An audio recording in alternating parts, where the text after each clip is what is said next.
I know, like I'm sitting here today, I know that it is possible to find a silver lining in a storm that seems like it's going to devastate you. Why do I know that? Because I lived it. In 2008, on September 15th, Lehman filed bankruptcy. That was the day my marketing agency was in this whirlwind of a storm. And I looked at that storm and I thought, it's going to end soon. And when it ends, I'm going to need all these people. I had 20 employees. And it didn't end soon. It went on and on. And I kept denying that it was something different. And I felt this tremendous sense of responsibility for my employees. And I took everything I had, every savings account, everything, and I made payroll. And I made payroll, and I made payroll. And it took 7 years to come out of that. But what it did is it finally made me realize that what I was doing with all those employees was not what I really wanted to do. And what I really wanted to do was something different. And I had already been doing a lot of consulting. And so I started segueing into coaching and consulting. And people started leaving. Some of them I laid off. I am telling you that I would not be sitting where I am today had Lehman not filed bankruptcy. And so today I say, thank you, Lehman, because I would never have looked at it from that vantage point. I would have kept on doing what I really was not happy doing. And on the other side of it was a whole life that I love, and I would never have imagined it on this side. Never, never. Because I was looking at it from that vantage point of an agency and cranking out work and getting more work and cranking out more work and getting more work and having to crank it out. And I was in this kind of hamster wheel. But that made me look at what does Paula really want to do? And it was not that. It was not that. And at the time, I had no idea if I could build a practice around coaching, speaking, and writing books. I didn't know, but I was going to try. So, can you find a silver lining in a storm? Absolutely. Absolutely. It forces you to look at your situation from a different vantage point. And those were really hard years. But I thank God that Lehman filed bankruptcy on September 15th, 2008. I know exactly where I was, and I know exactly what I was thinking. And I'll never forget it. And you too can find your silver lining in the situation of unspeakable catastrophe. And who could ever have imagined that? But there's something there. There's something that's going to guide you into a new direction. And you will find that silver lining.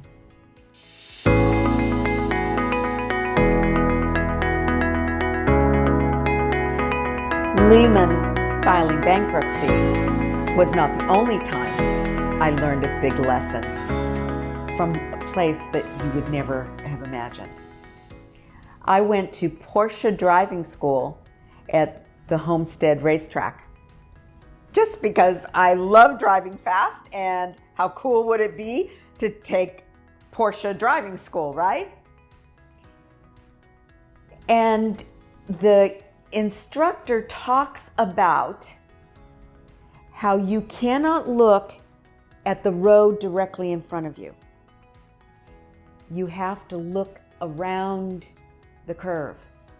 You have to look at where you're going. At first, I'm like, I'm going 110 miles an hour. I gotta look at the road in front of me. No. He forced me to look over there, because that's where I'm going, not over here. And as I looked over there, my hands followed where I was looking. My body was engaged in where I'm looking, because I know I'm going over there, not over here. And as it's all coming together at 110 miles an hour, I'm like, oh my goodness, this is real. And after reflecting on it, I realized that's what life is about. You focus on what you want, and your body takes you there. And it's in a way, how can I say this? That it's not like focusing on a goal. That's not the same. It's focusing on a direction. The direction that you want to go in, which is something new. It's different than a goal. A goal is an end point. The direction in which you go has all these possibilities of various things to learn, to experience, to see, to feel. So it's a direction. I didn't just want to get to the finish line. I wanted to enjoy the journey. I wanted to feel that direction, and coming around those curves. It feels so exhilarating. But I didn't know how exhilarating it was going to feel. And so I kept my eyes on the direction that I wanted to go. And that's a lot like life, is that I started this practice of coaching, speaking, and writing books. I didn't know what the end game, it wasn't a goal that I was going to. It is a place, a direction that I wanted to go in. It was this experience. It was a journey that I knew I wanted to take. And I think that mindset, thinking about the journey you want to take, not the destination of where you want to go. It's not that the goal is not to get X number of dollars. It's what do you want to do to get there? And there are many, many ways to get it. So you obviously have your practice, and you have your practice that you traditionally have gained clients because of referral sources, because of your partners, because of whatever means you got them. So now you're going to have a different kind of journey to get clients in a different way. And maybe there's something else. Maybe there's a side business that you want to start. Maybe there's a book you want to write. Maybe there's a real estate portfolio you would like to have. I have clients who own real estate, rental property. I own rental property, and it is my side gig. It's my retirement. Thank goodness, it's my retirement. And you can look at it in a variety of ways. For me, I have 3 rental properties, and I rent them on an annual basis. And I have a management company because they're not in the city that I live in, Miami. They're in Asheville, North Carolina. And I have a management company that takes care of all of that. So it is passive income. It is a passive way to invest my funds. I have other people who have created a portfolio of real estate that they manage it themselves, or their spouse manages it. So it is a business, and they have carefully selected each piece of property for its cash flow potential, and they've made a business, a rental business out of that. I have another client who bought a piece of property as an Airbnb so that he can have a vacation place to go to, and he can rent it out and have income. And all of us, all three of us, are increasing our assets. I created my portfolio as a retirement portfolio, so I invested in a way that I wasn't looking for cash flow at the time. I'm looking for the value of that asset at retirement.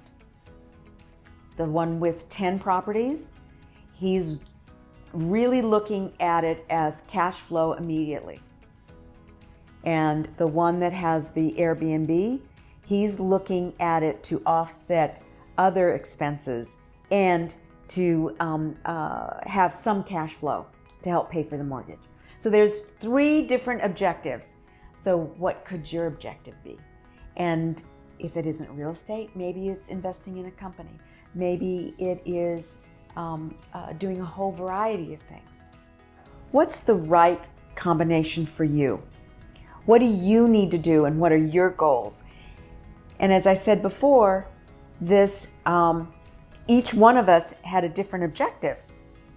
So what is your objective, and how can that work into your long-term goals? And what are your options?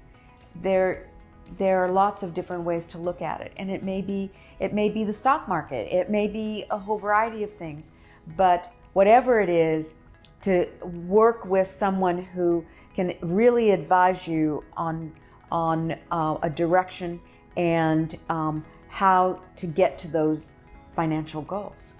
All 3 of us had different objectives and different values.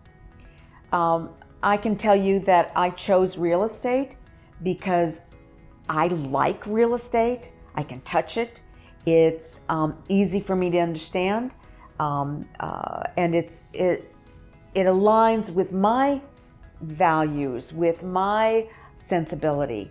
And we can only spend so much money on fancy cars, fancy shoes, fancy vacations. Where do you really want to put your investment? And it is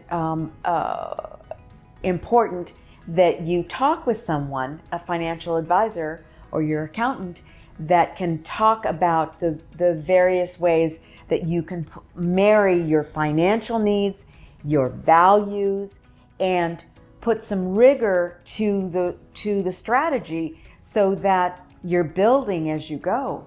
And everybody is different, and everybody's goals and family and foundation and what you like is all different. And some people love trading in the stock market. That would drive me crazy, but other people would love it.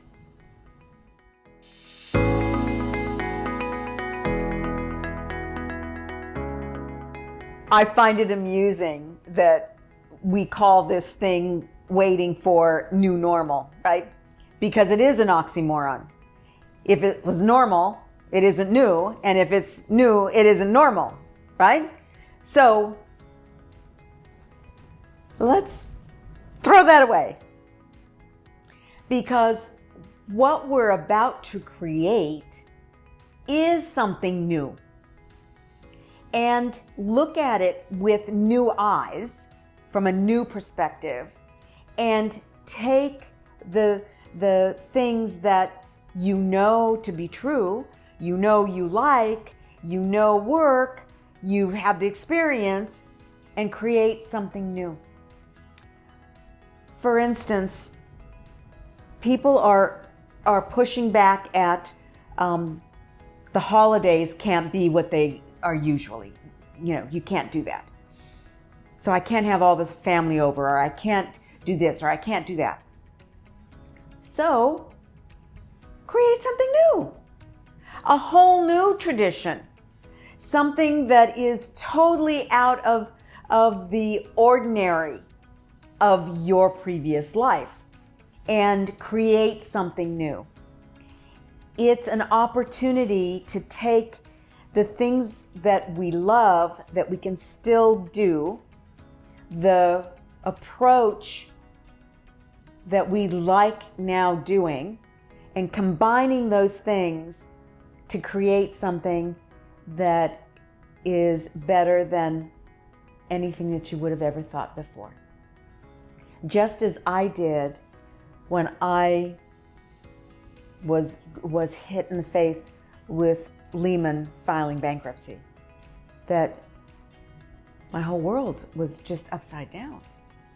And I looked at the opportunity and created something absolutely new. Looking at the skills, looking, at what skills I can bring with me, looking at what segment of the market I want to bring with me, looking at what I love doing. So, is that my new normal? No, it's a brand new thing. Absolutely a brand new thing. Let's look at it like it's the new world, and we're going to create something based on all the things that we have acquired and we know work and can work.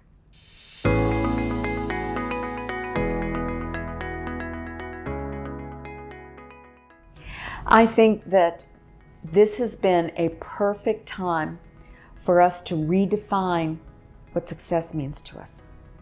And looking at what you were striving for before the pandemic, and evaluate what you need to do now, what you want to do now, and what makes sense for you now. And success, the definition of what you had before and today, may be very, very different. It's shown us things that we value that we didn't think before. But how can we embrace that different definition? We need to first conquer the fear that we can't do it, or we shouldn't do it, or how it's impossible, or whatever it is. Conquer that fear that, just like driving the Porsche, that speed is fearful. Get comfortable with it. Get comfortable with it. Conquer the fear. And the best way to do it is to travel through it fast. Get through it and realize we're still here. We didn't fall over. We didn't, crash. We're okay. And realize that we can do those things. And not so comfortable that you're like, okay, this is fine. No. It will never be that comfortable. It'll always be sort of edgy. But you now have the knowledge that you can get there. Every book I've written, every speech I give, every video I do, there's this little bit of I'm on the edge. But I know now that I can do it. And so I got to push through that fear. What I need to tell myself is can't is not an option, because I know I can. Just like my clients. They know they can do that. You got into law school. You graduated from law school. You passed the bar. Can't isn't part of this.